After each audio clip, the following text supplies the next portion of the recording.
Hello students, welcome to my YouTube channel Samarpan Classes. I am Aparna Sharma. Students, हमने chapter number 5 start कर रखा था।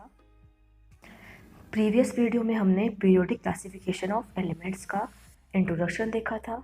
उसके बाद हमने एक साइंटिस्ट के बारे में पढ़ा था जो थे डोबे राइनर, और डोबे राइनर ने ट्रायड दिए थे, उसके बारे में पढ़ चुके हैं। आज की क्लास में हम डिस्कस करेंगे Newlands law of octaves. So let's start our video. Newlands law of octaves. Newland एक साइंटिस्ट थे, उनका पूरा नाम था जॉन न्यूलैंड्स। ये एक इंग्लिश साइंटिस्ट थे और इन्होंने अपना जो लॉ है वो दिया था 1866 में, और उस टाइम 56 एलिमेंट्स डिस्कवर हो गए थे। तो इन्होंने ट्राई किया कि इन 56 एलिमेंट्स को ऐसे ग्रुप में डिवाइड किया जाए ताकि हम उन्हें आसानी से पढ़ सकें। तो चलिए देखते हैं उन्होंने क्या किया। उन्होंने एक टेबल बनाई जिसमें 56 एलिमेंट्स थे। He arranged the elements in the order of increasing atomic masses. उन्होंने क्या किया, एलिमेंट्स को एटॉमिक मास के इंक्रीजिंग ऑर्डर में अरेंज किया।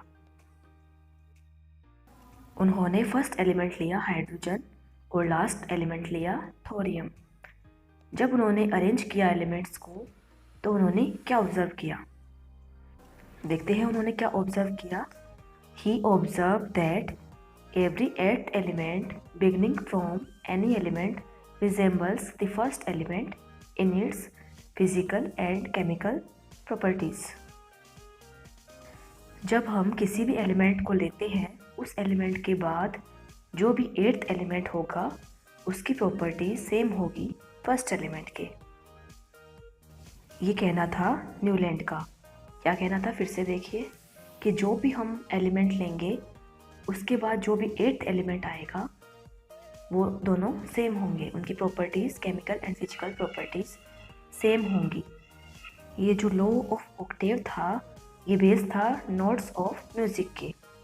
जो म्यूज़िक के नोट्स होते हैं सा रे गा मा पा धा नी, ये क्या है, म्यूज़िक के नोट्स है, मतलब म्यूज़िक के सुर है।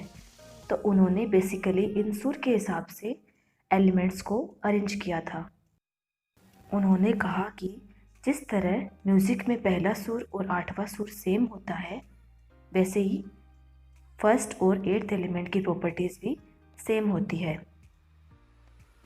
जब हमने इस रूल के अकॉर्डिंग एलिमेंट्स को अरेंज किया तो ये नोटिस किया कि hydrogen, lithium, beryllium, boron, carbon और जितने भी एलिमेंट्स हैं, तो हाइड्रोजन और फ्लोरीन की प्रॉपर्टीज सेम होंगी, फ्लोरीन और क्लोरीन की प्रॉपर्टीज सेम होंगी, लिथियम और सोडियम की प्रॉपर्टीज सेम होंगी, वैसे ही बेरिलियम और मैग्नीशियम की प्रॉपर्टीज सेम होंगी।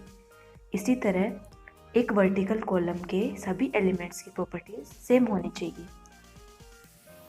बट प्रैक्टिकली जब हमने देखा कि क्या प्रॉपर्टी सेम एक्चुअल में हो रही है, तब ये देखा गया कि ओनली कैल्शियम तक के एलिमेंट्स ही इस रूल को फॉलो कर रहे हैं।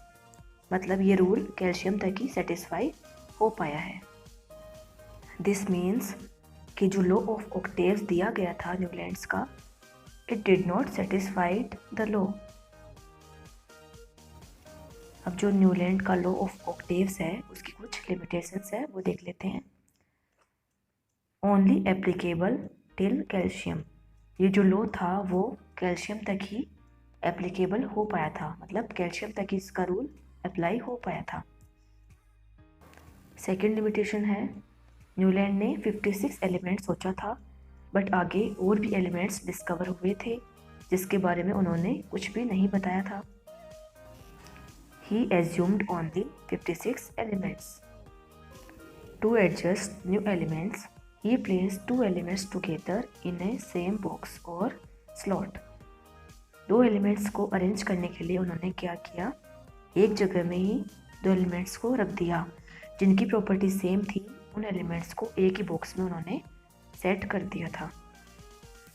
तो ये था Newlands law of octaves. Next video में हम डिस्कस करेंगे मेंडलीव्स पीरियोडिक टेबल। अगर आपको इस वीडियो में कोई भी डाउट है तो आप कमेंट बॉक्स में मेंशन कर सकते हैं। Thank you.